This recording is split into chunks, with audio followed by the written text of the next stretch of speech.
Martha Friedrich, PICNAP CSIS Client Services.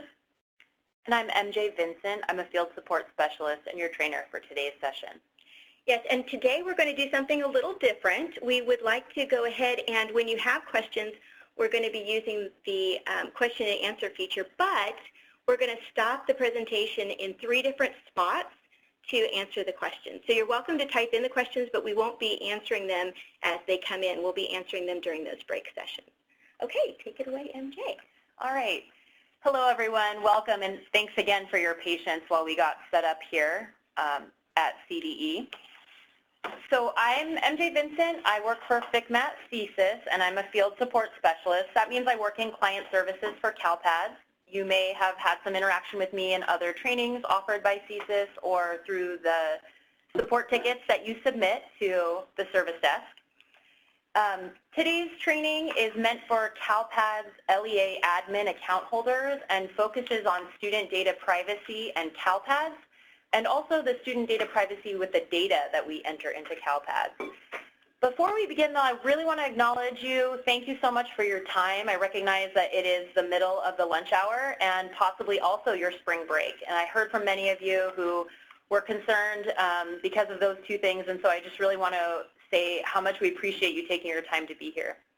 As Marianne mentioned, we're going to ask that you keep your questions for 3 particular intervals where we'll stop in the training.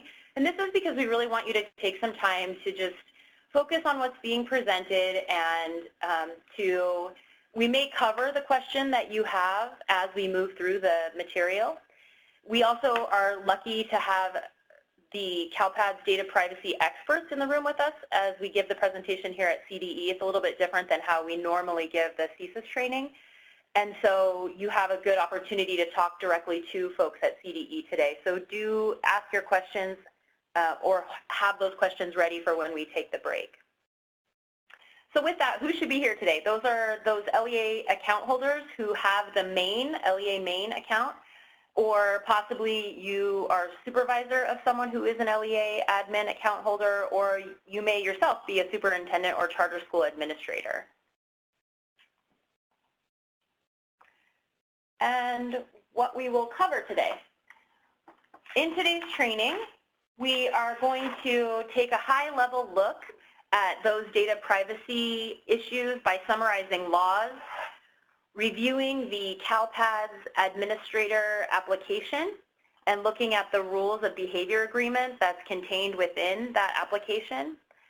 We're going to talk about some data governance terms, and we'll define a couple of concepts around data governance, and then we'll look at local practices, some ways in which the work that we do with CALPADS fits into those local practices, and we'll provide you some resources so that you can grow the knowledge that you learned today. So before we begin, I want to let you know that I am not a lawyer and this training is not meant to be legal advice. If you have specific legal questions, they should be directed to your legal counsel. The purpose of the presentation is to give you a general overview to help you ask the right questions when consulting with your legal counsel. The intent of this training is to impart a basic understanding of what must be done to protect data privacy. Questions related to options for encryption and secure electronic transfer of data should be directed to your IT support. There are many data privacy laws and statutes, and while this presentation will highlight a few of them for you, you should consult legal counsel to determine the specific implications of any given situation. With that, we will also provide you resources where you can start your research, or if you have questions where you might begin to understand some best practices around those and places you can go to get more information.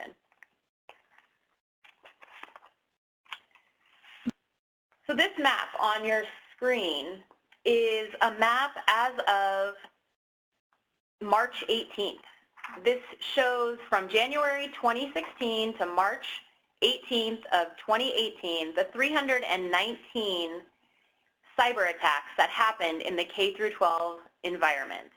This is an awesome visualization of the problems that we face daily, whether we are aware of it or not. This is what's happening. As public education increasingly relies on technology for teaching, learning, assessing, for state and federal reporting, like CALPADS, it's imperative that effective policy and practice are in place to protect young people.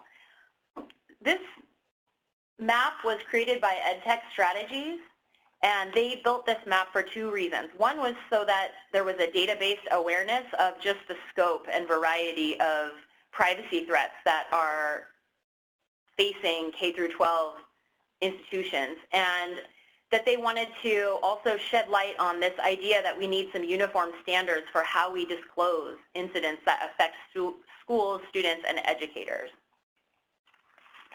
The legend at the bottom has the codes for what each of the pins mean. And even though it kind of looks like there's more incidences that occurred on the East Coast, it's really based on population and is pretty spread out. It's pretty proportionate to the population of students in each of these areas.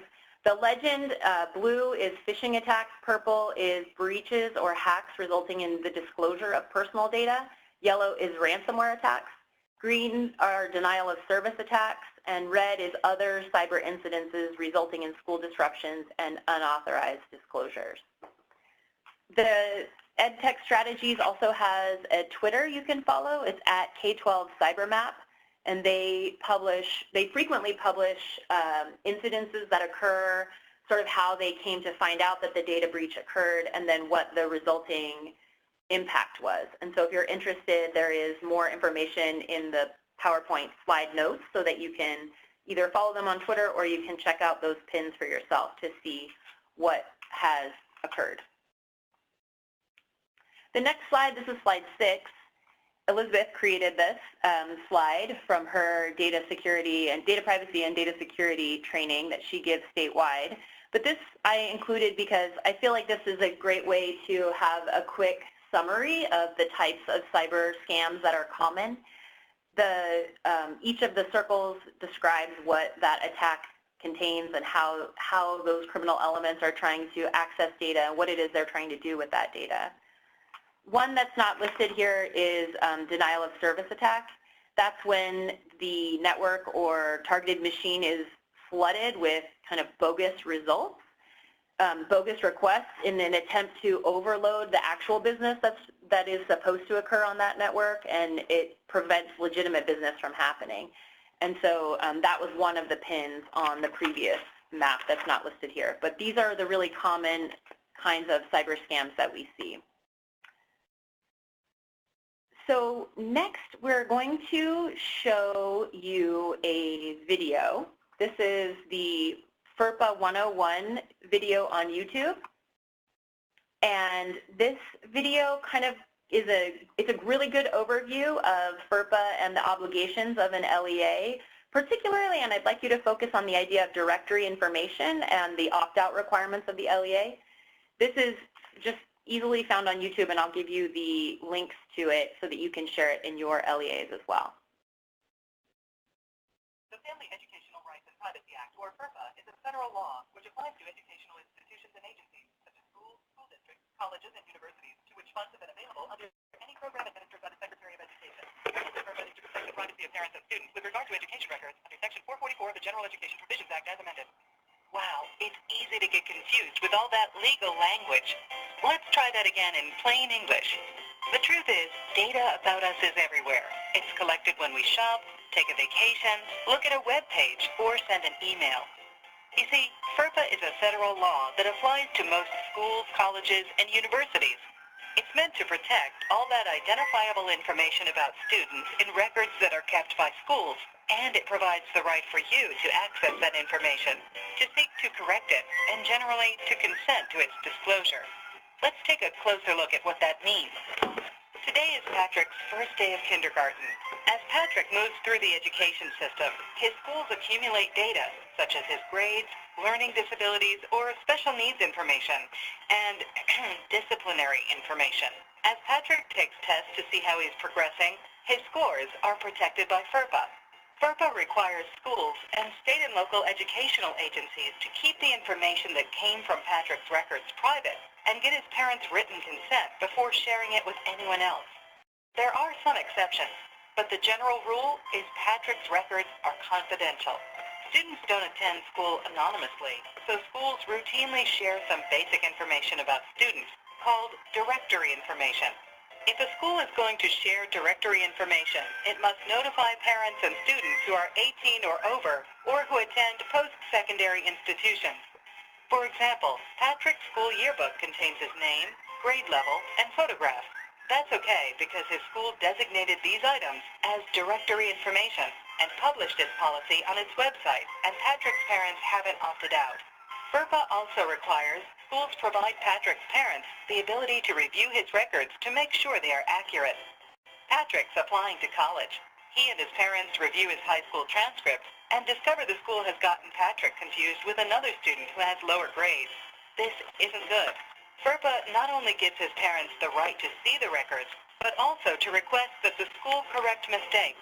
If Patrick's parents and the school disagree on the accuracy of the info, FERPA gives Patrick's parents the right to request a hearing. Colleges and universities are also required to protect student information under FERPA, but the rules change a bit. Meet Lisa, a high school graduate who is headed off to college. Hooray! While Lisa was in elementary, middle, and high school and under the age of 18, FERPA allowed her parents access to her education records. Now, Lisa is entering college, and her FERPA rights transfer from her parents to her. Her parents wonder, but wait a minute, I'm paying the bills here, and now I can't see how she's doing academically? Since Lisa's parents claim her as a dependent on their federal tax return, her parents can still see her education records if Lisa's college chooses to release them. FERPA doesn't require schools to release records, it only allows this. You may be wondering, how do I find out more about how FERPA affects me or my child? To start, look for your school or school district's FERPA policy on its website, or ask your principal or school administrative staff about your rights under FERPA.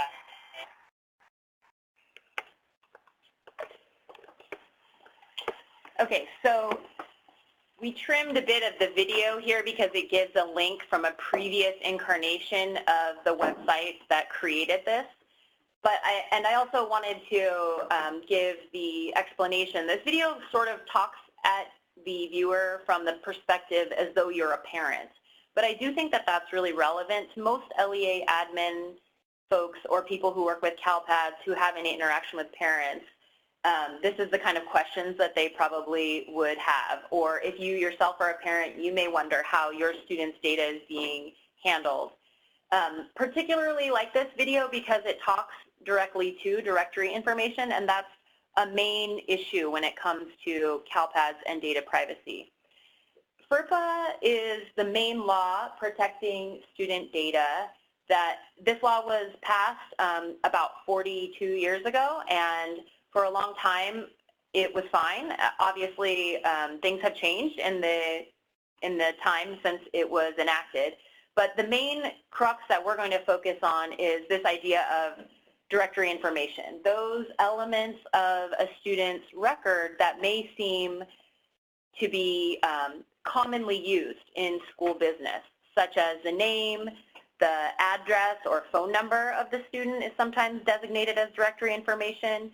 This is information that the LEA determines they need to use that's not typically considered harmful or an invasion of privacy if it's released. The main crux of FERPA is that the school has to have a policy about what is considered directory information. That school must then also notify parents what information is going to be used as directory information. It must be published. Sometimes you'll see this in a parent handbook or a student right handbook. Sometimes on registration material, the information will be disclosed there. You must also notify parents of their ability to opt out of using directory information. Your SIS needs to have a place where that information can be stored, that student has been opted out of directory information. There are some places where you're not able to exclude disclosure of information, and the military is one. So the ed code is listed here in the bottom center icon. And then, of course, there are other circumstances in which records or information can be shared without consent. And so again, those situations occur and are covered under FERPA, your legal counsel would definitely be involved in those types of situations. One of the main sort of verbiages we get from FERPA is this idea of legitimate educational interest. This means that districts have to use reasonable methods to assure that school officials have access to only those records in which they have a legitimate educational interest. So for example, each of you is tasked with doing some bit of CALPADS data recording or CALPADS data entry. And so you would be designated as a school official who has a specific right to records in order to partake in that legitimate educational interest. Your reporting to CALPADS is that business interest. This is a requirement under FERPA, and there are FAQs from the Department of Education, and those are also listed in the notes for the slide. So even though we've had FERPA for quite some time, the federal government saw areas where there was not a complete safety net over student data or data in general. And some of those federal laws that affect privacy are listed here on slide 10. You probably all heard of HIPAA. This is the Health Insurance Portability and Accountability Act, and it applies specifically to health information and how electronic transactions happen. However, you may be aware of some health information related to a student who attends your school because of your relationship with CALPADS or data reporting. The Protection of Pupil Rights Amendment applies to those LEAs that receive Department of Education funding, and it specifically looks at surveys and evaluations and analysis and how that data is used. The National School Lunch Act gave us the free and reduced meal program, and this act specifically looks at the ways in which information is disclosed about a student's free or reduced price meal status. That information, of course, lets us know individually about that person's family income, and so again, is sensitive information. The IDEA, Individuals with Disabilities Act, that looks at a free and appropriate public education for individuals with disabilities. So students with disabilities are part of that, are covered under IDEA. The Children's Online Privacy Protection Act was enacted by the Federal Trade Commission, and it allows that information be used for educational purposes when a school district has educational apps or other programs from an outside entity, that the information collected about those who participate is only used for educational purposes, and that there's specific guidelines for the kinds of websites and applications that the students are using. The Children's Internet Protection Act is another federal law that speaks directly to those LEAs who receive E-rate funding, and it ensures that they have a safety policy for the internet that blocks or filters content that's considered obscene or harmful to minors.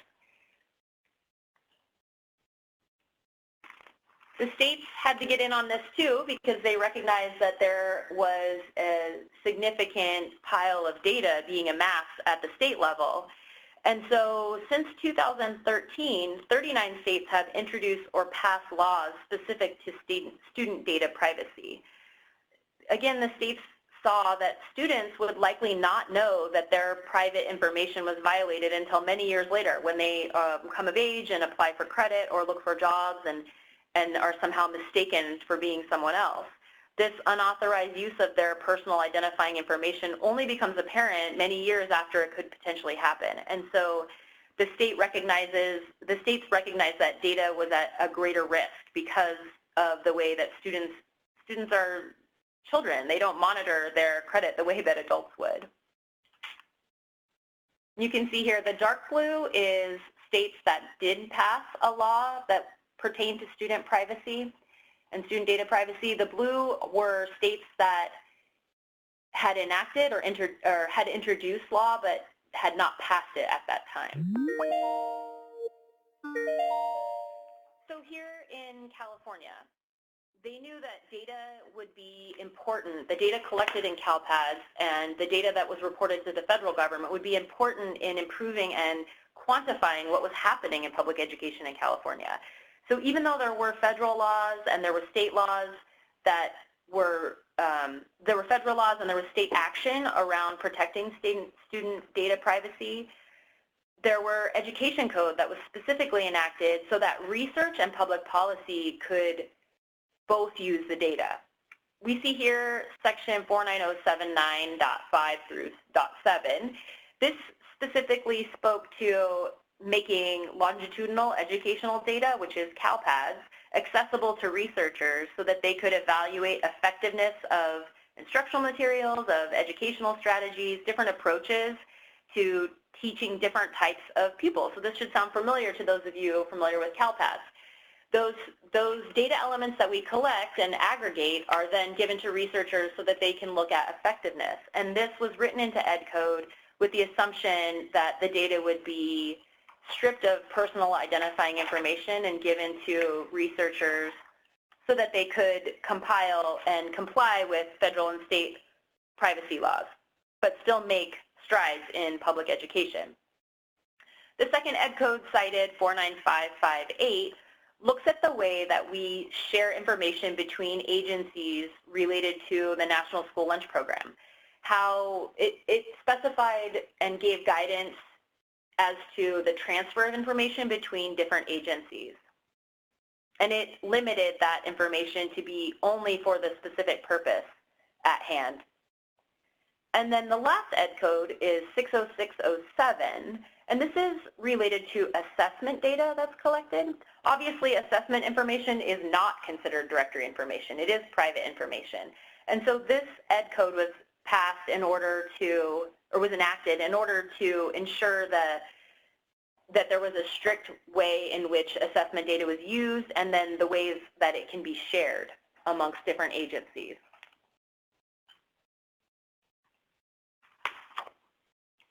Even further, this slide, slide 13, has a variety of elements which touch on student data and its use under California law. So first we see Title 12, Part 2 of the Penal Code. This put restrictions on the way that, so if your LEA has electronic equipment like computers or tablets given to each student, the information that that student has on that device has more strict limitations about the ownership of that content. And this was passed in order to give students privacy to data or information that they may have on devices that belong to LEAs or to schools. AB 1584, which has also been enacted into Ed Code, protects pupil records privacy in third-party contracts. And so this was specifically around those third-party vendors who come into a school and provide either websites or apps, but then collect information about students. There are privacy protections both from FERPA and other state and federal laws that the vendor has to comply with. And so the California Student Privacy Alliance, that's the acronym CSPA, it's a collaboration of California school districts that share these kinds of privacy concerns about third-party vendors. This alliance was formed in order to share contracts and contract language that complies with state and federal regulations that would then allow those third-party vendors or websites or educational programs to then come in and be in compliance without having to go through the long legal vetting process, or at least have a place to start. And then I added SOPIPA here to the state privacy laws in sort of the same format as we saw in the federal law. SOPIPA is the Student Online Personal Information Protection Act, and this is a California privacy law. This prohibits educational technology service providers from selling student data or amassing data from students they provide services to and then marketing commercial products back to them for non-educational purposes. So this is another state law that was passed in effort of student privacy. So even with all of these state and federal laws and all of this awareness of the kinds of risk that data out there has, our state attorney general recommendations are very common sense.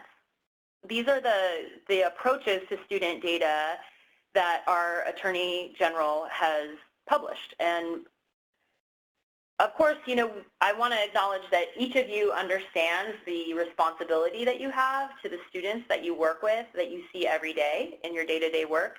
And you probably are already taking these specific common sense approaches to much of the work that you do.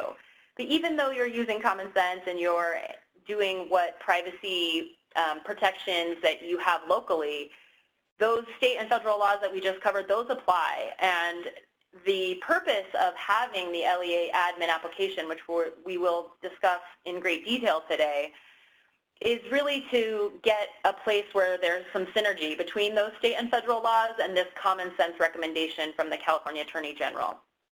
The kinds of things that we see are not these huge data breaches. At the service desk, we see things like folks sending us attachments of raw data via email, asking us questions about what they should do, or sending us a screenshot of CALPADS or of your local student information system and then emailing it to us and other people. We see folks telling us about how some specific report or raw data was printed from CALPADS or from the local CSIS and left on a desk, or how a student is working at the same desk as the CALPADS school site user. They're inputting data into CALPADS, or someone is sharing a user ID or password. And so we really want to address both the concept of the state and federal law, these you know, really overarching umbrella ideas that govern the work we do, and then also the common sense kinds of things that we know help us to protect student data day to day. And so with that, before we move into the next section, I think we're going to go ahead and take some questions, so I'll turn it over to Marianne and Elizabeth. We have some great questions, so thank you so much. Let's start at the beginning. One of the questions is, if a vendor is requesting parent email account information, do we need expressed permission by the parent to release it? So I would say, and again, I'm not an attorney, so don't consider this, oh, I'm Elizabeth from the California Department of Education. I'm the privacy consultant, but I'm not an attorney. So this is not legal advice.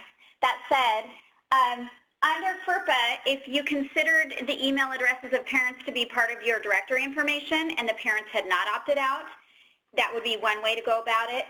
That said, under SOPIPA and AB 1584, which were just covered, you cannot, educational technology vendors are not entitled to receive information that is not related to the precise reason that they've been hired. So even if they were hired to do a math tutorial, they can't then say, oh, you might like our English tutorial. They can only use the data to provide the service they've been hired to provide. Okay, the next question that we have is, we are an elementary school district. The high school district asked us to send all grade 8 immunization records and discipline records and free and reduced data. Can we share the data with them?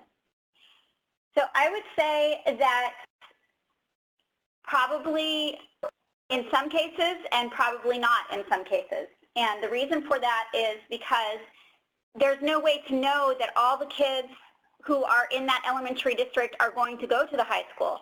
So it could be that as those kids transfer into the school, that the high school would have a legitimate educational right to know certain information about the students so that they can make sure they're getting certain services. But kids who don't go to that high school, they don't have any legitimate educational interest, you know, just off the bat. You know, if those kids move out of the district or go to a different school, they could not claim that they have a legitimate educational reason to see the records of those students. And so I guess I would need to know a little bit more about the situation and understand why it is that they couldn't just get that information through the regular registration process that, you know, parents complete at the beginning of each school year.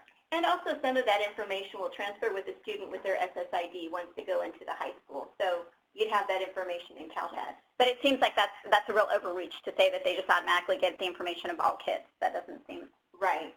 Okay, here's another good question. Can you repeat which items are considered exception to be automatically released even without parent consent? You mentioned an ed code and military. So there are a number of instances that are specifically outlined in FERPA in which student data can be shared without parental consent. The most common situations would be, for example, an emergency situation. So if there's a fire, there's a flood, there's a concern that a student is a danger to themselves or to others. In those situations, first responders can know who's there so that they can make sure everybody's out and safe. But that does not mean that they would then have access to the entire student information system or something like that. There's also situations where a contractor, so for example, like we've got going on today, we've got CSIS here assisting with CALPADS. So they have access to the student data that they need to have access to do the services that CDE has hired them to do. But that doesn't, again, mean that they're going to have access to all of our data systems. It just means that they're going to have access to the information they need to do their job. And so that's another situation that FERPA allows. If you've hired a vendor to do something that you would normally do yourself, but you don't have the bandwidth to do it, so you hire somebody to do it for you. At the school level, sometimes, say, for example, a counselor is brought in to help out with a certain situation. They would have access to the students they were hired to assist, but not access to the entire student information system for the entire school. Okay. They wanted to know if we can give more details about CIPA and what are schools required to implement in order to protect minors. So this normally comes into play in the school libraries. And so, for example, the filtering software that you would normally see in a school library, that is what is in place as a result of CEPA. And so, obviously, those of us who are parents and educators know that that's not going to catch everything, and in some instances it's actually going to block some things that you might actually want to have access to. So what if a student is doing a research paper on breast cancer, for example? You don't want every single website that says something about breast in it to be blocked. So a little bit of common sense needs to come into play there as well. But I would this is a question that I would punt to your legal counsel and to the technology experts at your district to just find out more at the local level what is being done at your district to ensure compliance with that particular regulation. And this is kind of a general question, but they were asking, how do we share student data with teachers if not by email, or share data with the service desk without giving a screenshot? They were just trying to figure out how are we supposed to show specific information. Sure, and so I would say that an SSID is a great way to share information. A lot of times, if someone has an SSID, then from wherever they are, they can, if they have access to CalPads or something like that, they can look up whatever information it is they need to know. Another great way is just pick up the phone or take a walk. There are times when you just need a quick question answered. You can just pick up the phone and ask the question over the phone, and you're not putting student information into email, which is a hacker's best friend. Email was meant to be a convenient way to share information, but it was never meant to be a secure way to share information. And so if you put information out there on email, there's a good chance it could get hacked. And it puts your school, your district, yourself at risk when you're putting sensitive information in email. I think we're going to go ahead and stop on the questions right now so that we can continue going through the presentation. However, we'll go ahead and answer some of these questions on our Q&A. But if your questions are not answered, go ahead and send in a service desk ticket, and we'll answer them that way as well. This is MJ again. Thank you, Elizabeth. I think that, again, we have a great opportunity today, so you can ask questions, but do know that if there are questions that we get at the service desk that we feel are better answered by CDE, or that we have, we have experts right here, they're right down the street from us, and so we are happy to forward information when we know that it can be better answered by someone like Elizabeth or Marianne. And so do know that that is a resource that's always available to you as well. So I want to take a quick moment here to just go back to some concepts in data privacy. we're going to look at, and you asked some great questions about both privacy and security. And so I want to make sure that we're clear on the two differences between data privacy and data security. So data privacy and data privacy procedures look at our ethical and legal requirements for protecting confidentiality of data. And so on slide 16 in the left box, you see terms that we might consider to be directory information. What athletic team a certain student plays with, the attendance, maybe somebody gets perfect attendance and their name is listed in publication, photographs of students, the grade of a student, or even some LEAs consider addresses to be directory information. And so this is the kind of data privacy policies talk to us about what information it is that we're allowed to share and how we can share that information, to whom we're able to share it with, and under what circumstances we are allowed to share information with or to use information for the purposes of certain activities. Whereas data security policies and procedures focus on the technicalities of sharing that information.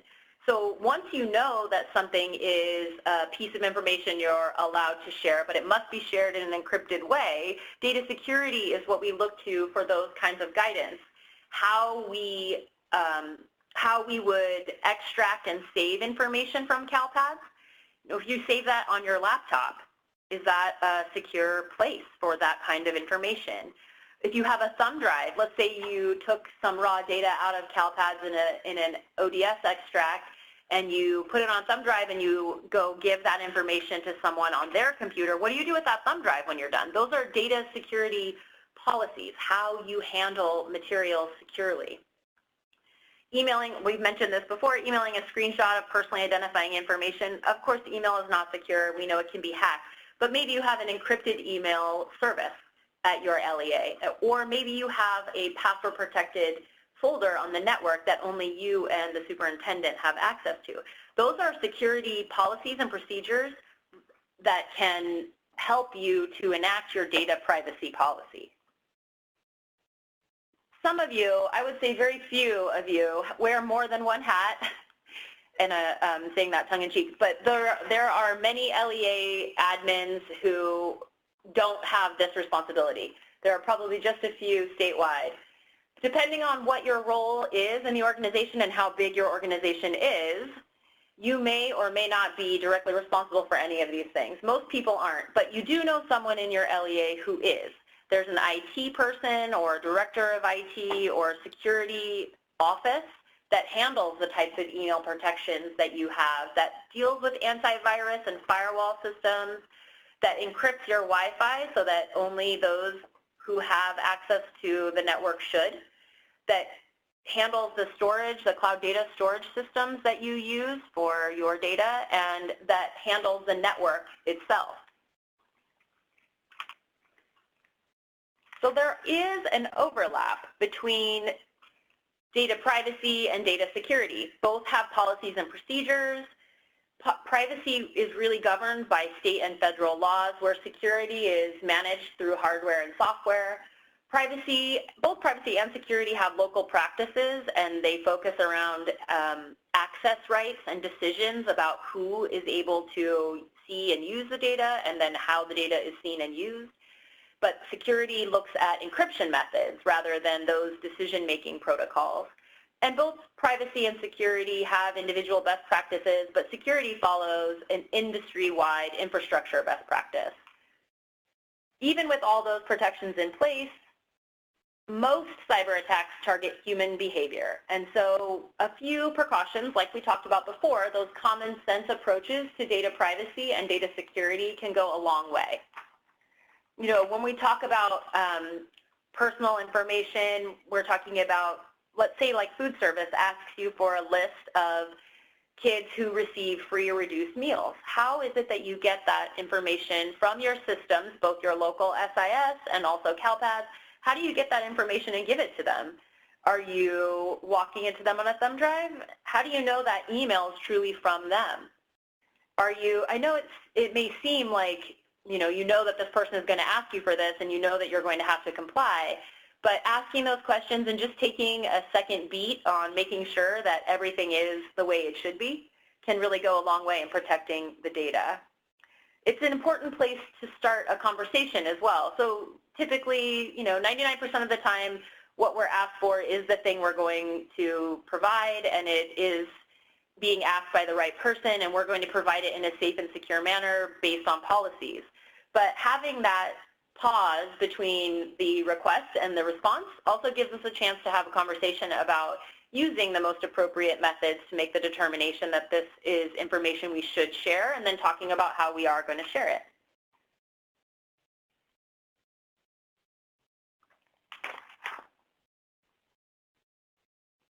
So I want to look at how we access CALPADS.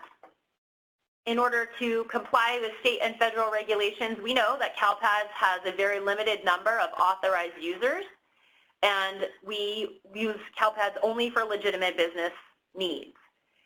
So we know that you work in your SIS, your student information system, with your student data every single day, and that accessing CALPADS to report and extract information is a critical, vital part of what you do every day. It's critical and vital to your local data and your local LEA, but it's also critical and vital to California and education of students statewide. So today we want to take a deeper look at the process of how you become an LEA admin account holder in CALPADS. The process is meant to both protect you and to inform you, and not only to protect you and inform you, the user, but also the person who supervises you and the person who certifies CALPADS data. We also want to take this opportunity for a really clear definition of the expectations of your role as an LEA admin account holder. So we're on slide 21 for those of you who may be following along in a printed format. Before we begin talking about CALPADS, I want to take a quick sidebar and let you know that today when we're talking about CALPADS, we're not going to talk about how you log in or how you move around or navigate in CALPADS. You can learn more about navigation and login protocols in the Essentials 2 training that's given by CSIS. We have a self-paced version, and then we also give the training at the beginning of the, probably in the, around after end of year submission. Essentials 2 is found on the CSIS website. This is kind of the, a screenshot of what the login page looks like for the training. The contents of that training focus more on account management, password management, and security management. Also, we look at functionality of CALPADS and some concepts about navigating. We look at code mapping and security features. So that's not going to happen here. But I did provide you the website if you're interested in taking that self-paced training, or if you're new to CALPADS. Definitely, we call them essentials for a reason. There's 1 through 4, and you need to take them if you're new to CALPADS. Each LEA has at least one person who is the central coordinator for all the other individuals who are going to have an account in CALPADS at that LEA. And we call that person the LEA admin. So the way that you get this role and this login in CALPADS happens via this process that you see on screen on slide 22. So the newest version of the LEA admin application is January of 2018, and it's fairly long. It's about 18 pages. There are 2 appendices, and we're going to go into more details about them, but this is the process on how you become the LEA admin. You submit a service request to the CALPADS service desk, and you will then be sent, CSIS will forward your application request to CDE, and they will attach an application, this document, and send it back to you in the ticketing system. You can print it out and have your superintendent or charter school administrator read, review, and sign that document, and then return it in the ticket system. We expect that every LEA admin will eventually be required to complete a data privacy training like the one we're doing today, and that would be the first responsibility of the LEA admin. And then the second, in terms of the application process, and then the second responsibility is to review the additional training materials with LEA site users and LEA school site users. We'll talk a little bit more about that. Additionally, if you are the LEA admin account holder and your superintendent or charter school administrator leaves during the school year or their position changes for whatever reason, we also ask that you reinitiate this process and request another application. This is a really good opportunity for your supervisor, superintendent, or charter school administrator to review the scope and responsibility that is placed in your hands as the admin, so that they have an understanding of, how important and how much responsibility we're giving you in this. We really want to have a team approach through the governance of this data, and so it's important that that information is shared with any new staff who come on board in your LEA.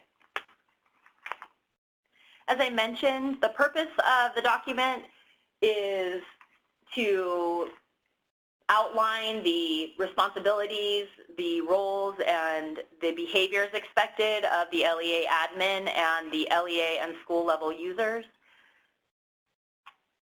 Its purpose is truly to be an overview, but it is 18 pages long, and so that's why we want to take some time today to talk about the specifics that you are agreeing to in terms of data privacy and the use of CALPADS.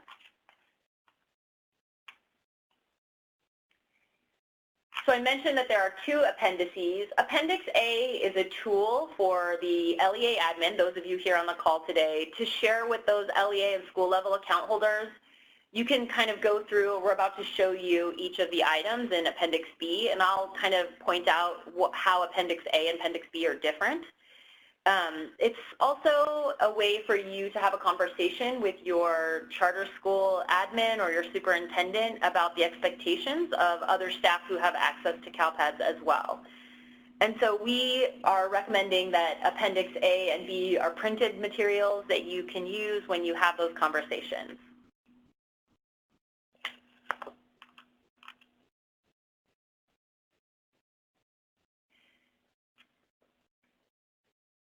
So again, I want to remind you the FERPA language of legitimate business need.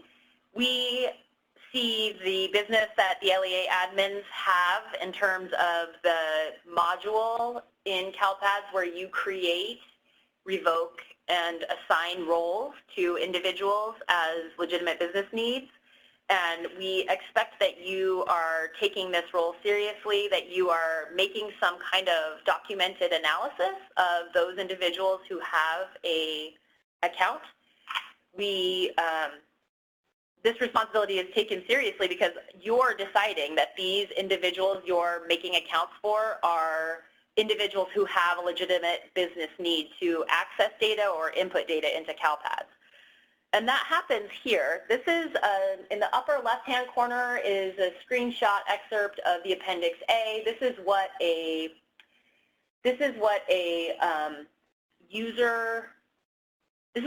school-level CALPADS user or an LEA account holder would see.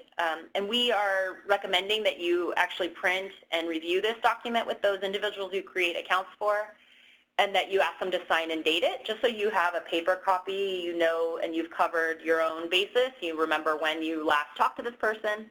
And then the right-hand box is a screenshot excerpt from the maintain user module in CALPADS.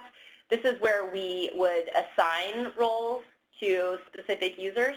And we know where I work at the service desk, and I often help people kind of determine what roles they need in order to see which reports or in order to have access to certain data. We know that it's very easy to click all and then click assign roles and then have every person in your LEA have every single role, but that doesn't go along with the FERPA requirement of legitimate business need. And so we're asking LEA admin account holders to really be thoughtful, and we're hoping that you have a process that helps you determine which tasks and which positions in your LEA require certain roles. If that's documented, then you're following a process that is outlined in policy, and that's kind of a safer bet than just determining things based on, you knowing who does what. So I want to take a quick break to see if there's any questions related to data privacy or data security that we wanted to answer right here before we move into the aspects of the application. Do you see anything pressing that you want to mention? Well, this is Elizabeth again from the CDE, and I'm answering questions as quickly as I can here. But one question I'm looking at right now is, do school resource officers have a right to log into the student information system and look at student records? Again, I'm going to just reiterate, anyone who looks at a student record should meet the bar of having a legitimate educational interest in that record. So, for example, curiosity is not a legitimate educational interest. Just wanting to see how one class is doing compared to your class is not a legitimate educational interest. You need to be someone who is actually involved in providing some kind of educational service to a student in order to to legitimately have access to the record. Elizabeth, would you think that that would be in somebody's privacy policies or procedures that the district might create and the board sign off on? There should be. There should be in your local policies, and anything that's happening should always happen in concert with your legal counsel, your IT staff at your district. And I know that the Privacy Technical Assistance Center, which was referenced earlier, they're the ones that put out the video that we watched. You can go to their website, which is studentprivacy.ed.gov, and I believe that they have some specific information about when law enforcement should be able to have access to student records. And again, this is MJ. The training today is more narrow in that we're looking at student data privacy and CALPADS, the use of CALPADS. But these questions are great questions to forward to CDE. You can specifically contact Elizabeth. She has a Twitter account that she handles here. It's at CDE Privacy. And I also have an email address that is just privacy@cde.ca.gov. And in the resources section of the training, I'm going to give Elizabeth a chance to talk about EDGO and some CDE projects that she works on so that you can ask those kind of more broad questions that are not tied explicitly to CALPADS. I also wanted to mention that we have quite a few questions about view only, and I talked to Martha, and Martha said, stay tuned for the CIN in April. Yeah, hopefully everyone will be there for big announcements and more information about what's up and coming with CALPADS. Okay, so let's head back to our presentation. What exactly is it that we are agreeing to when we take on the role of LEA admin for your CALPADS requirements? So the LEA admin application is meant to explicitly cover the areas of work that you handle in CALPADS and how they interact with data privacy and security. The application was made and developed over a long period of time with many people, including legal counsel, and it is meant to comply with all federal and state laws. So we know as we go through these 17 things, I talk to LEA admins very frequently and have worked with you as the submission periods have gone over the last year, and I know that you already consider many of the things I'm about to share with you in the work that you do every day. I know that people are very thoughtful about how they share information and how they work with student data, and that generally people are very cautious about what they do because they know that this data is personal information and is private. So today's presentation is really to help us to dig deeper, look at some guidance around student data privacy and security, and maybe to start thinking about areas of ambiguity or confusion so that you can take those back to your supervisor, or you can have a discussion about data governance with other people who work with the data as well. We just want to give you a chance to step back and dig a little deeper into some of the items on this kind of lengthy document so that you understand where each of the items comes from.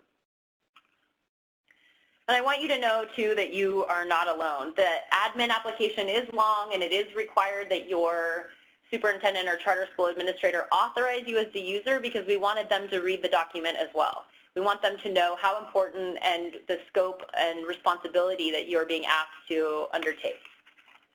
So with that, number one, Every LEA has local site training, and you have trainings like this, statewide training on CALPADS and data privacy. We're asking you to know and follow security and privacy policies locally as your LEA has those trainings, and then also to take it upon yourself to learn as much as you can about the security and privacy policies that govern the work you do. We want to control access to personal identifying information and sensitive information by using policy to assign those roles and security levels to all account holders. We want to make sure that folks in your LEA staff who have access to CALPADS should have access to CALPADS, just to do the work that they need to do for legitimate business purposes. Number 2, that you know and follow the security and privacy state and federal laws that are in place to protect the CALPADS data. And again, I recognize that, everyone comes to this job with a different background and different experiences. I'm sure we have someone out there who's a lawyer, and we have people who, don't have any experience at all. So we know that, and we just want you to use common sense to seek out more information when you need to, and to ask questions so that you know that you're being covered. Just a note too, because you don't know, that's not, saying you don't know or you don't understand some state or federal rule doesn't eliminate the responsibility to still follow the law that's in place. So we want to host this training and also answer any questions you may have afterwards so that we can spark conversations and we can get questions from you to strengthen the training we provide and to provide more guidance. Again, that we saw in FERPA, there's the explicit language, legitimate and authorized business need to access the data in CALPADS. And I looked up at the presentation and I saw that someone was asking analysis. And basically what I'm saying is it's much better for standard practice to have some kind of protocol in place, how you assign, if you're the LEA admin account holder and you're assigning out roles and security levels to people, it's best to have something in writing about how you make those decisions, because if later it becomes an issue that that person didn't have a legitimate or authorized business need and you're the one who assigned them the role, you'll want to know what factors you took into consideration when you gave out that role. And this is what I mean by taking just that extra step or that extra beat or pause to have something documented, or at least ask the question where that documentation is. Number 4, if you suspect or know of a security or privacy violation, that you'll contact the CALPADS service desk immediately, as well as inform your local LEA in accordance with your policies. So this begs the question, what are our local policies about misuse of information or data? Do you know those? Who are you supposed to contact if you suspect or if you know that someone is misusing data or is unauthorized to see the data that they have? And what are the guidelines locally for appropriate use of student data and appropriate release of student data? You'll want to know the differences so that you can be aware if a misuse of information occurred. Number 5, we're on slide 33. I understand that direct certification, foster youth, free and reduced meals, special education data, these are all specific roles that have been assigned to an individual, and they're considered highly sensitive data. So ensuring that this data is handled with the utmost privacy and security, and every caution will be used to protect this information from unauthorized access, exposure, or distribution. So we know that people are curious and people are nosy, and sometimes people are downright rude and they want to know what they want to know. People in your district know that you have access to private information. They know that you have sensitive information in CALPADS. And so it's important that you know that an individual requesting data from you has a legitimate business need for the information. It's okay to ask questions like when someone asks you for this information. Number 6 asks that you've read, understood, and comply with the notice on the login screen for CALPADS. And so we're going to take just a minute here, literally a minute. This is the notice from the CALPADS login screen, and I'm going to go silent for 60 seconds. I'm going to give you a whole minute to read through this information. If you only read through this word for word once a year, please let it be right now.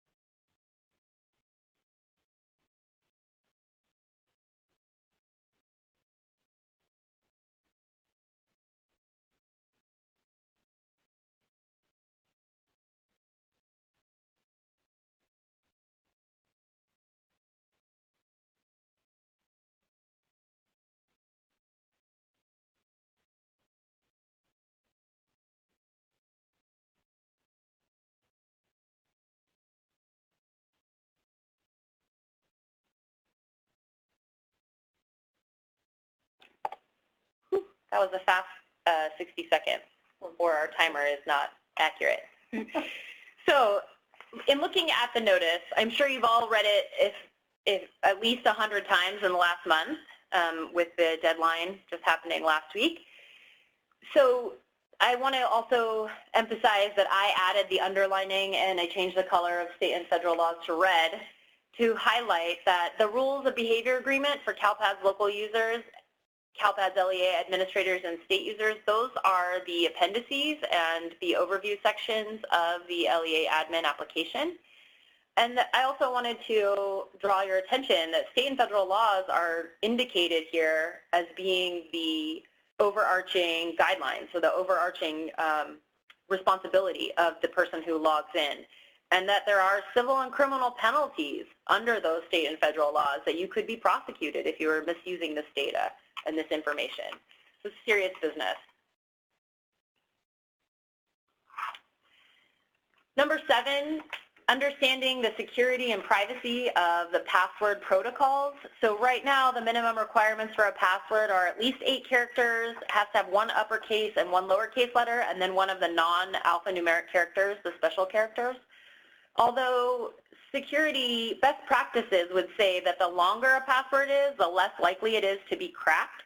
So if you can think of a phrase or several words posted together where you use a symbol rather than a letter, or something that you'll remember but you don't have to write down, that would be even better than just following the minimum requirements. Number 8, that you will comply with the following rules governing user credentials, that you'll protect your login credential at all times, that you'll never share your user ID and or password with anyone, avoid using a local browser feature that automatically saves and completes your passwords when you put in your user ID, and then you'll avoid writing your password down. And then with that, there is the caveat underneath that. It actually says on the application, if I need to write my password down, I'll keep this information in a secure area. So please don't put it on a sticky note and put it under your mouse pad or under your desktop. Put it somewhere else where no one else will see it, and if you need to retrieve it, you have to go somewhere or do something that doesn't look like you're logging into your computer. I personally have had conversations more than once with LEA admins who I'm emailing back and forth with them, and then I call them to ask them a follow-up question, and it's actually not the person that I thought I was emailing with, but that person went on maternity leave, and so their replacement is now using their email address and also their login to CALPADS. And, you know, this is just really bad practice for general electronic life, because you're responsible for whatever someone else does under your user ID and password in CALPADS. And we just really, you're the LEA admin, you can easily make another role you can make another account for that person and give them the roles that they need while you're gone. In your absence, they can take on those responsibilities for you. Similarly, email user logins like registrar.lea, those are very general, and there's no one person that would be accountable to that user login, so we discourage you from doing that. We really want to have personal responsibility and a person to tie to each of the transactions that happens in CALPADS. Number 9, that you will protect CALPADS information in any form, including information that's printed or downloaded onto computers or laptops. I'm not sure who's using DVDs or compact discs anymore, but any data that you have from CALPADS or from your SIS that you download or extract, that you'll protect that information, and that if it's on a portable storage device like a laptop, I think people don't necessarily consider their laptop a portable storage device, but it is, that you'll protect that information as well. It's important that if you don't know what is considered encrypted or protected, that you talk to someone at your LEA about getting more information on encryption or on a password protected folder in your network, and learning how you can better protect information that you may have on portable devices. Number 10 speaks directly to the security of data, logging out of your computer when you walk away, or locking it so that no one else can inadvertently go to your computer and log in. Also keeping printed documents and other media with CalPAD data in a locked drawer or away from anyone else, a locked office or a filing cabinet.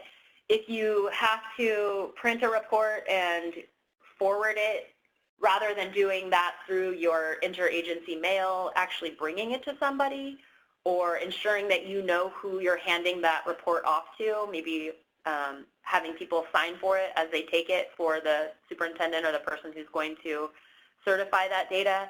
And then understanding what it means to clean or destroy media with CalPADS data prior to actually disposing of it. Number 11, being aware of security issues like snooping, shoulder surfing, social engineering, faxing, virus scanning, patching, phishing, spear phishing, and whaling. Some of those we talked about on slide 6. I gave you a visual explanation of the kinds of common cyber attacks we see. But number 11 asks us to be aware of some of the kind of in-person activities that may happen, snooping, maybe actual physically snooping at your desk, similar to shoulder surfing. The picture on the slide here is that woman is looking over the man's shoulder while he's looking at something on his laptop, sort of unaware that she's partaking in whatever he's looking at. Social engineering, asking questions about the kinds of work you do and the people's data that you may have. I recently talked to someone who told me that the moms group was talking about who received free lunches at their school, and the person in the moms group works with CalPADS data, so she was able to get that information. And that kind of happens through the act of social engineering. You think it's innocent to say that this is information that you know about, but it's actually not. And again, that's where I'm asking you to take pause, maybe ask an uncomfortable question like, why do you want to know, before you divulge that information. It's important that you stay current of the kinds of, without being paranoid. We don't want you to, I think it's fair with such a massive amount of data at your hands to appear a bit paranoid to people who don't otherwise know. It's a good opportunity for you to share the seriousness of the situation of security with the people you work with or anyone who's asking those kinds of questions. To challenge the nosy. Numbers 1 through 11 speak to both the LEA administrator as well as the LEA and school site user. Appendix A covers the same material we've just covered, items 1 through 11. Appendix B, which is specific to those who have the ability to create other user accounts, covers 12 through 17. And so right now we're going to look at just that information on the Appendix B that is specific to the LEA admin application process. So number 12 asks you to complete the annual administrator application and attend a privacy training like the one we're doing now at least once a year. And I mentioned that earlier when we talked about the process of getting an application. Number 13 says that you'll configure your LEA system features at least once a year to ensure that those who have access to CalPADS have the right roles and the right security level. We want to make sure that the right people have the right access and that those people who don't have a need or a legitimate business need to this data in CalPADS don't actually have it. So this would mean that you know how to revoke roles, including the anomaly role, and in CalPADS you know how to revoke accounts as well. Number 14 asks that you as an LEA admin account holder will have conversation at least annually with those other users whose accounts you created and you are responsible to maintain. And this is a great opportunity for you to talk to them not only about data privacy and data security, but also about managing their account, getting their security questions answered so you don't have to reset their password for them, you know, every time they need to get in, that they can do that themselves. But specifically, we want you to cover the information on Appendix A, and it's our recommendation from CSIS that you get them to sign and date that piece of paper, and then you take that back with you so that you have a printed copy of your conversation with that individual. Number 15, this is the screenshot from CalPADS from the user security module. This is the create user screen, and you can see where there's some bogus data in here, but you can see where the roles are. And we want you to review that yearly, at least yearly, or when your staffing changes happen.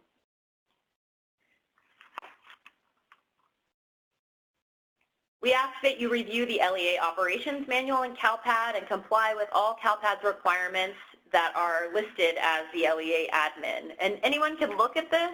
It's under the Help menu. So if you have both an LEA account and an LEA admin account, doesn't matter which one you're in, you can still look at the LEA Operations Manual. It's under the Help menu item in the main item tab. And number 17, if the superintendent or charter school administrator who signed your application is no longer in that position due to retirement, termination, death, or any other reason, you will complete a new application, a new LEA admin application, and get the signature of the new person. And again, this is to make sure that those obligations that you have under the application are shared with that superintendent or charter school administrator so that they understand the scope of the work you're being asked to do. So this slide, slide 47, is sort of a summary of Appendix B, that you have the obligation to know, read, follow, and comply with state and federal laws that relate to student data, that you understand the idea of legitimate business need and you're using that as a way to determine who has access and use of data, that you know and read and understand the login notice, that you stay abreast and up to date with current computer privacy and password protocols, both locally and then anything that changes here through CALPADS or requirements that come down from CDE, that you stay abreast of data privacy like snooping, shoulder surfing, social engineering, and those other cyber scams that are on slide 6. That you continue to learn about security and data privacy through the trainings that we offer at CSIS, CDE's trainings, and any trainings that you may have locally. And that you prepare your position, your desk, and your LEA with policies and procedures to help protect the data that you work with. We especially want to make sure that you leave this training with some questions about what your local breach protocol would be. So before we move on to, so those are the, that's kind of a high-level summary of what we just went over, items 1 through 17. Before we move on to some best practices and resources, I want to turn it over to CDE and see if there's any particular questions they want to answer at this time. Sure.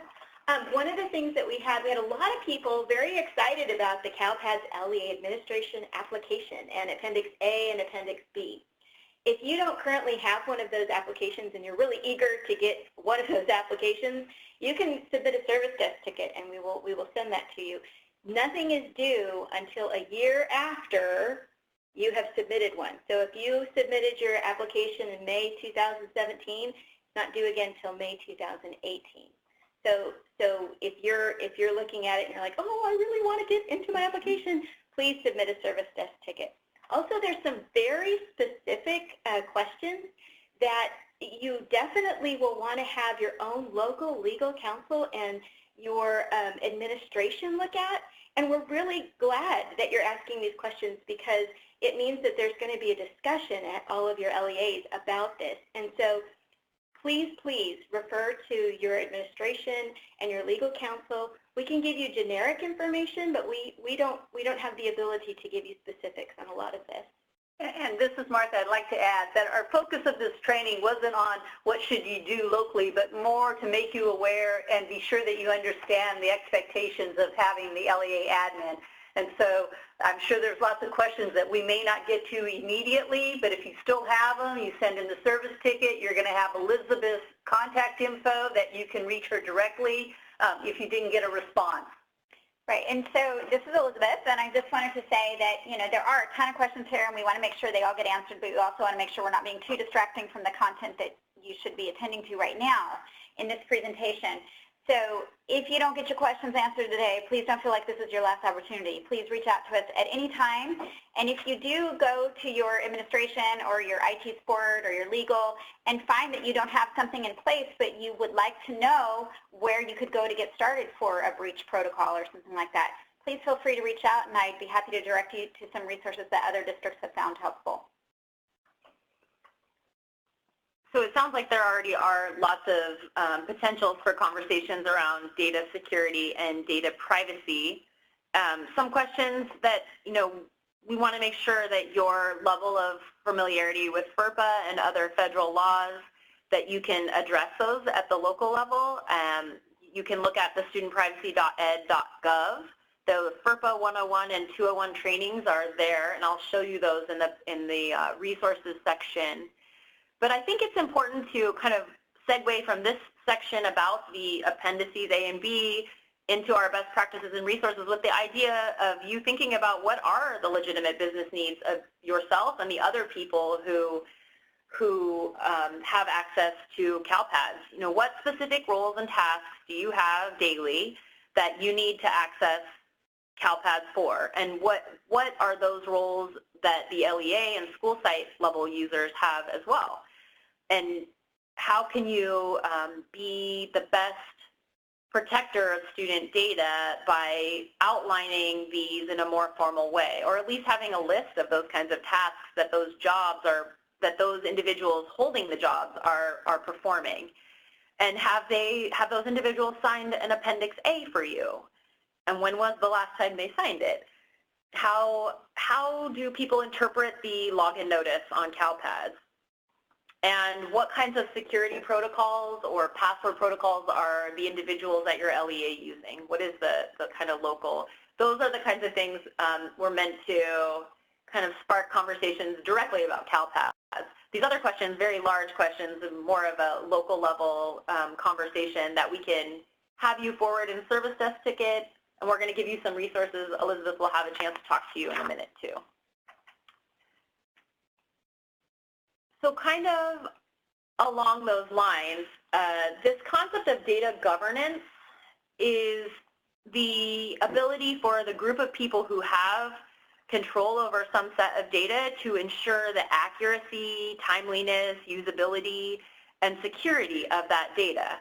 So good governance of data includes definitive roles and responsibilities for the people who have access to that data, or how we share that data. And in the diagram you see here, the data governance is in the center, but the technology, people, and processes revolve around that data.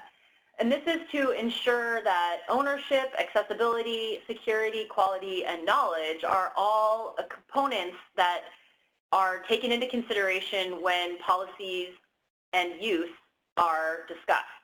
So good data governance has documented data systems and has audit processes that are reviewed and updated annually and based on the feedback of users, that there are privacy implications associated with how you share data, or that you look at better ways to improve the sharing of data, that there are documented rules to avoid unauthorized disclosures, ways to unintentionally release private or personal identifying information prior to publishing the data, and that those are reviewed and updated on a regular basis, at least annually. This happens at the individual level through good data stewardship. People sometimes say that they are a data steward, and we like to think of it as more of an action rather than a title.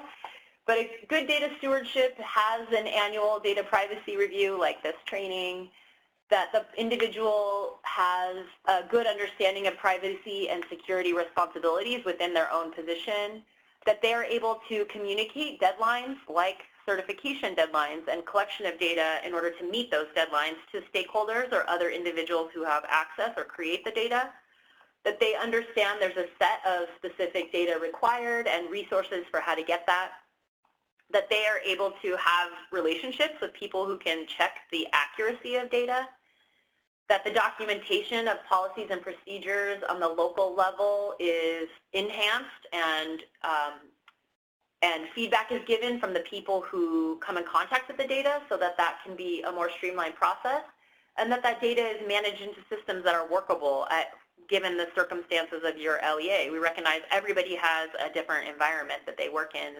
1,900 LEAs statewide, and so of course you're going to have, this is going to look different depending on where you're at and who you are.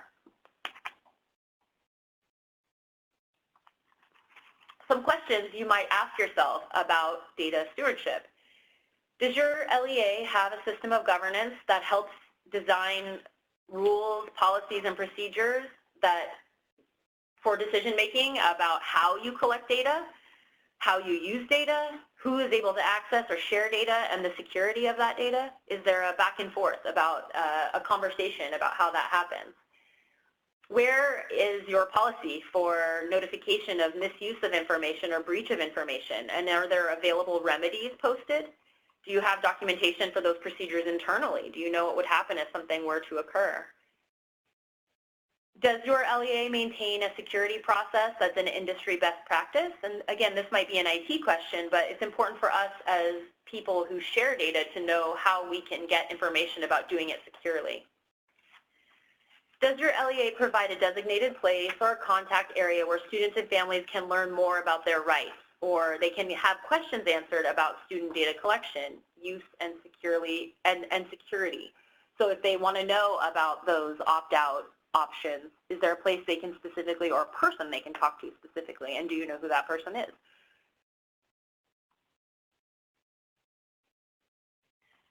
This is from the Privacy Technical Assistance Center, and this email, the URL here is an older version of their website. So the newer version is studentprivacy.ed.gov.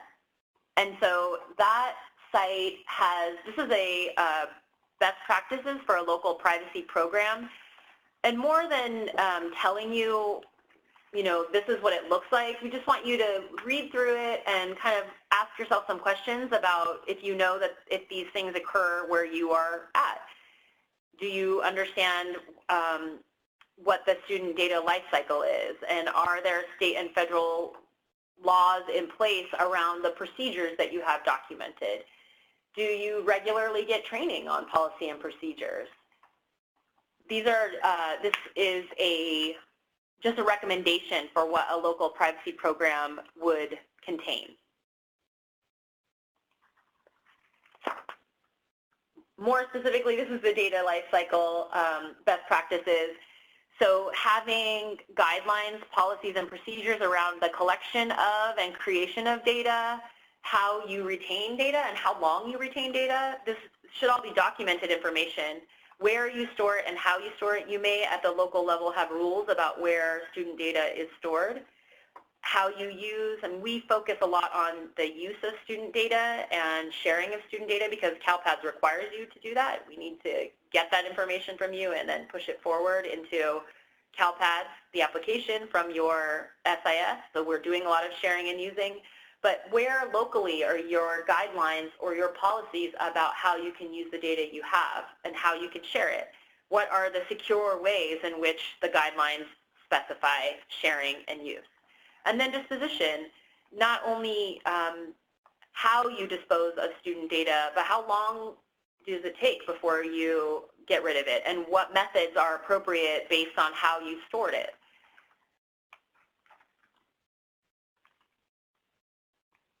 Some really specific additional training on data privacy that I think this is the studentprivacy.ed.gov. This is the PTAC site. But this is the FERPA 101 and FERPA 201 trainings, and these are geared directly towards LEAs. And I think that these are really, they're short and they're really digestible. They're completely understandable for people in the K-12 school environment and speak directly to your responsibilities under FERPA. Another really great and very reputable site is the FERPA Sherpa, and now that I've said the name, you'll probably never forget it, so it's a good site just for that. This is a really awesome resource because it has different views. So the way that you can access the data that's here under is based on the way you want to look at it. So if you are a student or a parent, if you're an educator, and the LEA or an SEA, which is a state educational agency like us, these are different views that you can take on FERPA. And they have a very robust resource search. So their section has a place so you can indicate what view it is that you have. So if you want to share something with a parent, you might be looking for a resource that speaks directly to a parent's interest in FERPA. or you may be looking for your LEA and guidance around what kinds of resources are available for LEAs. So you can put in the topic, you can put in the person or the focus for that search, that individual who wants more information, and then you can put in the type of data that you're looking for. In this case, I put in case study, data breaches, data collection, data governance. They have a ton of information, articles, blogs, videos, they have tons of stuff. Another really great way to learn more about data privacy is, this is the Excellence in Education Foundation. This is a free self-paced course. It's really on target and has tons of state and federal experts who talk to you in these 6 modules around school privacy. They also send you a certification when you're done, and you get an electronic badge that says you've gone through the school student data privacy. They talk a lot about FERPA and sort of the federal level of data privacy. It's closed caption, and it has tons and tons of printed materials too that you can share, some really great infographics that show the life cycle of student data and how data is used by researchers. And you know, it's important for us to protect it, of course, for privacy reasons, but also because we want to continue using it to increase the capacity of education, of public education. That's really the goal here, is to amass as much information as we can in a private way, but to encourage education to grow.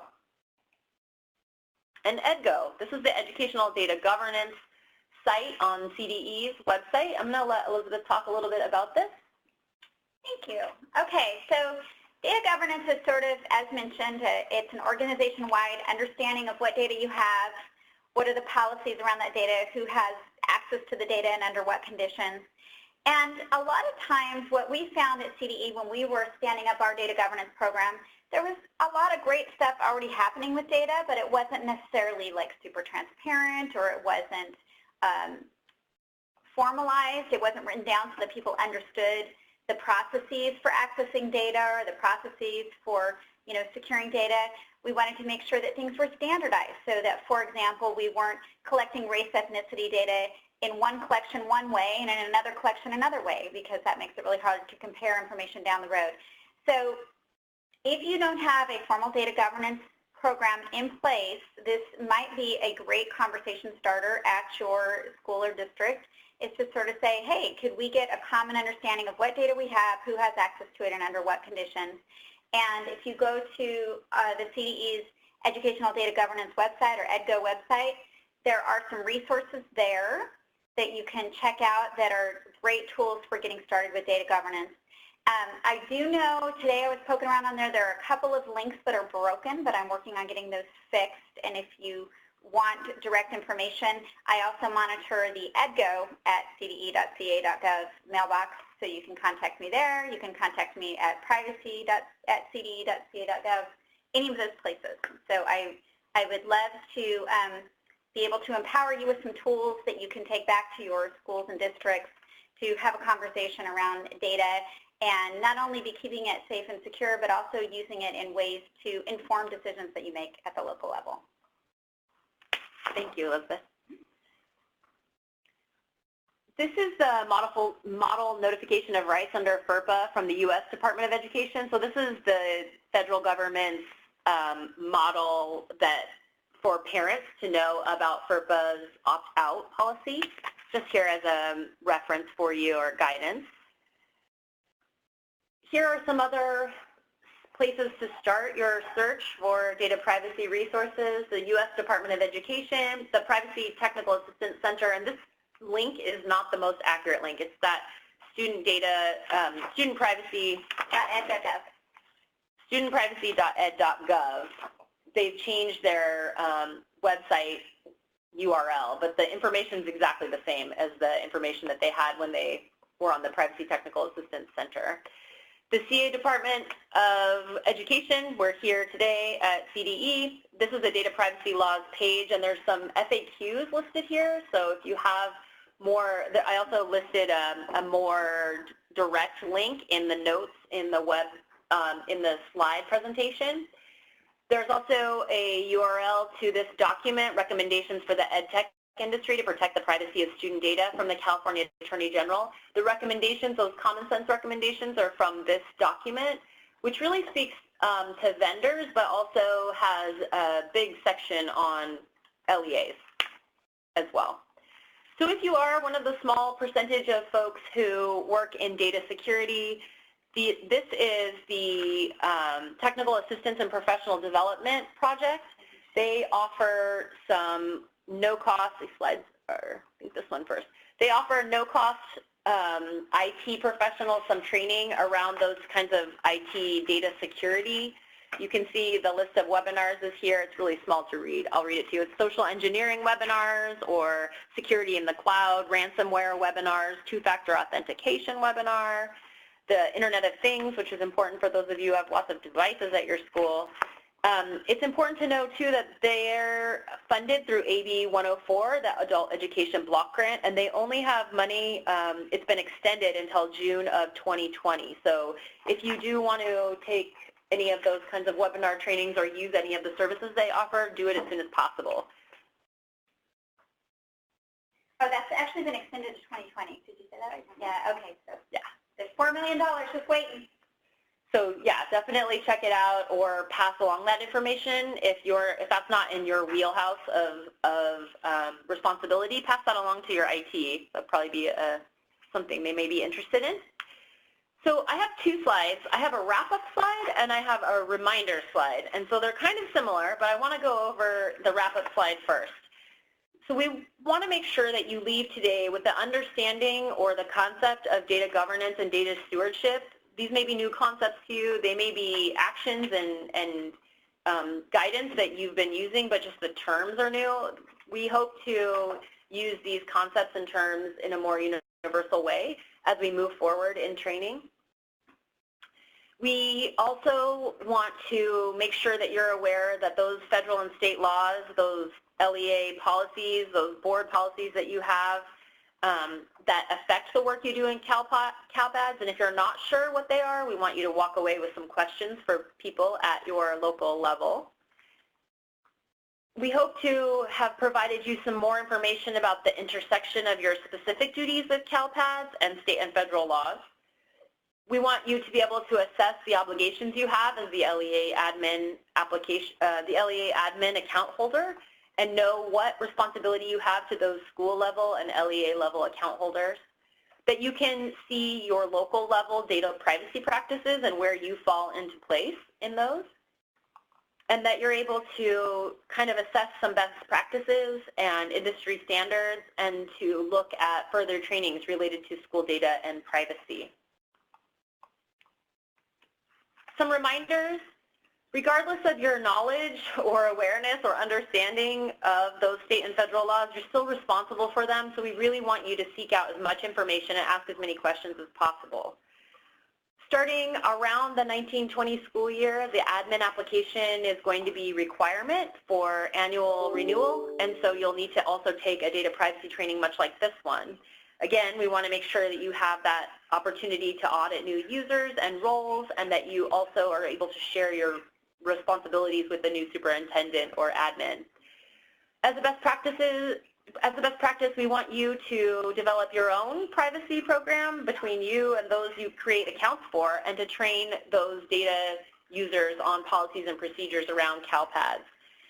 And then to know that there are multiple state and federal resources available to help you understand those obligations you have under the law, under your policies locally, and that there are ways that you can grow and learn student data and also to comply with the requirements of the CALPADS LEA admin account. So we want to take this moment to acknowledge that everybody comes here with a different starting place. Everyone's work environment is different. So we want you to start with what you have.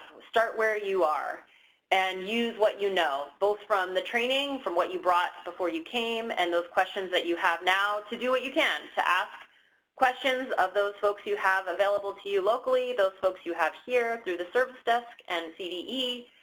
We want you to begin sort of a journey of preparing yourself for being the LEA admin under the new LEA admin application with these appendices A and B, and also to just continue to grow your own student data privacy at your local level. So I've included a slide. This is the ticket through the website, and then here's the email for the support, for the service desk support. We're going to take some questions, but I also, I think we'll answer questions. We'll have Elizabeth and Marianne answer questions, but I do want to I really want to beg you to fill out the application, fill out the survey here. This is the link to the survey, and in the notes you'll see there's a long link, and then this is the bit.ly link, so it's just a shorter version of the URL so you can get to the survey. But it is a little bit longer than our normal CSIS surveys. We want to get as much information as we can about how this training provided you with information based on the objectives, and so that we can, because we have to give this training annually, we want to make it as robust and as on target as you need it to be. So please do give us as much feedback as you can. We do take it seriously. We read every single response, and many of our trainings have improved over time because of your input. So if you answer the survey here, or if you want to send in a ticket with specific with some specific feedback, that would be great too. I'm going to move it back to, I'm just going to leave it on the survey so that people can answer the survey in another window. But if you have questions, you can continue to type them here. And are we going to answer? We only have 15 more minutes, so we're not going to get through everybody. And so again, if your question isn't answered, to then send in a service ticket, and we'll route it to the right person to get you the answer, but we will do a few. This is Martha. And so some of the questions have been, is this going to be recorded? Where can I get the application? A lot of that is going on. We will offer this training again at the end of May. There'll be a registration for it. We have about 600 people that joined us today. There's over 1,800 LEA admins, and this session is specifically for the LEA admin and what the expectation is for them having that role. So we will offer some more courses. Eventually, this will get recorded. It has to be transcribed because we do have to have the wording at the bottom of it, and it'll get posted. I'm not sure when that will happen, but that is our goal, to get this out there so that you guys can use it locally in your sites for other folks. But again, the focus of this was for the LEA admin and setting expectations when you have that role and what you're supposed to do with CALPADS. And we felt it was important to give you a little bit of background of state laws and federal laws and a lot of resources to do that work. So now that I used up a few of your minutes for asking questions, I'll give it back to Marianne and Elizabeth. And again, 2:30 we're done, and then anything that we don't answer, we'll have you send in a service ticket. Yes, so first of all, just to let you know, if you have submitted an application in 2017, you need to submit an application in 2018, and you'll need to submit an application in 2019. So it's going to be a yearly thing on the month that you submitted it at this time, and the training is going to be in the spring. So if you have been trained today, then you're good to go for 2018-19 school year. But for 2019-20 school year, you're going to need to get trained next year at about this time. Okay, so hopefully that'll answer some of those questions. And I just want to emphasize that it is important to get training every year because, as all of us have been watching in the news, data privacy information changes very rapidly. There's a lot of stuff happening with different kinds of scams popping up every day. So it is important that you are, attending to this information at least once a year to remind yourself of best practices and also to get current on the current laws and also the current best practices. Yes, and then so we're going to tackle some as generic as possible questions. There's a lot of specific questions, and we're really excited for you to have that conversation with your admins and your legal counsel. But Elizabeth, do you want to answer, do LEAs define directory information in local policies? Yes, they do. So it is up to your school or district to define what is going to be considered directory information. And then, again, as mentioned at the beginning of the presentation, you have to give parents an opportunity to opt out of that. If a parent doesn't want their kid's picture showing up in the yearbook or showing up on a school website, they have the right under FERPA to opt out of that. That doesn't mean that we can't collect information to make sure that their kids get services, but it does mean that you wouldn't be publicly sharing that in a place like a yearbook or a website or something like that.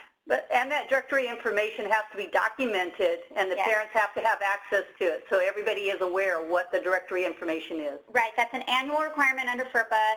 You know, all of us as parents, those of us who are parents, there's a lot of paperwork you have to fill out at the beginning of every school year. A lot of it is automated at this time, but somewhere in there under FERPA, there should be a list of what is considered directory information in your school or your district. And if you would like more information about that, I recommend that you go on over to studentprivacy.ed.gov, and they have short little videos about directory information that you could, you know, share with parents, share with staff, you know, pop into a staff meeting that you're having anyway. Just a little 2-minute video that, you know, explains what directory information is and how a school should be handling that information. Another generic, this is Mary Ann again, another generic question is, who can have access to what data?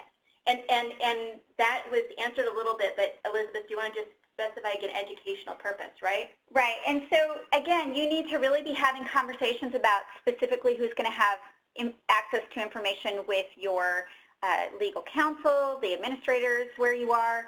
But under FERPA, you need to demonstrate that you have a legitimate educational interest in that record. And so, for example, just wanting to know what's going on with a particular student that you're not involved in educating currently, that is not a legitimate educational purpose. That's my understanding from what, you know, conferences and things that I've attended. So if you are going to be granting access to records and information, you need to work out with your legal counsel that those who are going to have access to those records have a legitimate educational interest in those records. And it's likely it's some board policy as well that spells out that kind of access. And, you know, think about, you may have, I don't know, 50, 100 teachers. Should all of the teachers have access to all of the students, even though they're not educating all of those students, or should they only have access to their kids? Yeah. Questions that you got to have locally. Right, and you know, I saw one question that had something to do with some counselors or, you know, interns being brought in. If those individuals are being brought in to assist 5 students, they should only have information about those 5 students. They shouldn't have access to the entire student information system. Okay, one of the questions that I think is a really good one, where can we find examples of situations and the consequences of security breaches? We're having a hard time explaining it to our users, and having these examples would be very helpful. So I would like to share that, you know, as we are able, you know, there's only a couple of us here at the CDE, but we have provided at the local level at conferences and at different LEAs who have requested the Privacy Technical Assistance Center, which again, you can find the materials at studentprivacy.ed.gov. They have a great scenario that you can take and tailor as a professional development exercise at the local level, where it kind of walks you through a data breach, and it says, okay, let's all pretend, let's role play for a couple of hours here, and let's pretend that we've actually had a breach happen at our location. And it runs you through the process of deciding who's going to be responsible for what. It trickles out information a little bit at a time, because that's usually how a breach occurs. You usually don't know everything right off the bat. And at the end of the process, it gives you an opportunity to participate in like a press conference where you would actually have to respond to questions from, you know, people who have taken on the role of like an angry parent or a reporter. And we went through that exercise here at the CDE. We've taken it into the field, and people find it really valuable to walk through that, and it helps them to understand where the holes are in their own processes so that they can think more deeply about if and when a breach does come to us, how are we going to handle that, and what are the exact protocols and policies that we're going to go through. So that's available at studentprivacy.ed.gov, and also you can email me, and I'd be happy to share with you what we have here so that you can tailor that and use that exercise at the local level. If you're just looking, this is MJ again, if you're just looking for examples of what has occurred, that map at the very beginning of the training from EdTech Strategies, if you just search Google K-12 cyber attacks, that map will come up. And you can actually hover over each of those pins, and it will tell you when the occurrence happened, to what LEA it happened, and then the type of cyber scam that occurred and what the impact or outcome was. So if you're just looking generally to see sort of what what experiences other school entities have had happen. Some of them are really frightening, and we know that. And recent. Yeah, very recent. There were 2 updates when doing this presentation. There was an update on the 18th and then one on the 25th, which was just a few days ago. So, you know, there's always things happening, and that's a really good source too. That agency has a vested interest in knowing what's going on. So they have more information about scenarios there. And what I also love about that website, this is Elizabeth again, is that they have links to like the news reports and things like that, so you can actually watch the news stories about different breaches that have occurred. And I will also say that these are just the breaches that are known. Yep. These are the breaches that are known and in the media. There's a lot of information that's out there that, you know, folks just don't even know it's been breached yet. So, and you'll find, I think, the pattern that you'll find, as was mentioned in the training, majority of breaches happen as a result of human error. It's not a fault in the software or hardware generally. It's usually individuals who have access to the system not being careful about monitoring that access and locking it down. And sometimes you may think it's just adults that are the perpetrators, but you know, we have occasions, we've seen the stories where students somehow got access to the SIS and went in and changed grades, and that is breach of data. So good examples on that slide. Okay, and then someone asked, and this is Marianne again, if an honest mistake is made, could we be criminally prosecuted? Oh, goodness. So, you know, that's a great general question, and, you know, I guess it would depend on the specifics of the instance, and that would, again, would be up for you to discuss with your legal counsel. In the instances that I've seen where someone accidentally releases data, it's more a teachable moment. And please know that here at the CDE, we are here to provide a service to you and support. And so if, for example, and I've had it happen, somebody does email me student data, I just use that as a teachable moment to share with them, you know, the little video about why emailing data is not the most secure way to handle data.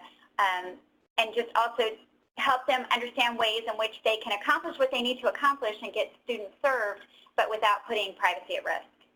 And this was such a great question. How do I assign a person who is training to take my position at the end of the school year? That is so proactive. Go team. This is really great, but really your superintendent or your charter school administrator is supposed to be the one that's assigning this position. But if that's somebody that your superintendent or charter school administrator wants to have, having that overlap of training is excellent, and you can kind of walk them through the steps. That would be a great procedure. I would say, this is MJ again, I would say make sure that you contact CSIS service desk and let them know that you're in the process of training someone, so that someone from a field specialist can reach out to you and give you materials and kind of help walk you through that.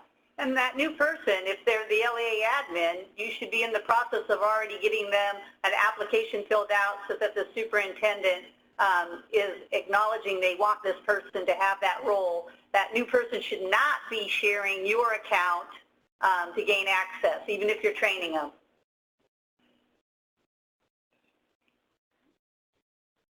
Right. So we got time for a couple of more. Anything else, Marianne, that we want to? So hopefully you guys have filled out the survey. If 600 people came to this training, I would love to get 300 responses. It would be amazing. Thank you again for your time. This is MJ. I recognize that, you know, this is probably your spring break or possibly your spring break and possibly your lunchtime.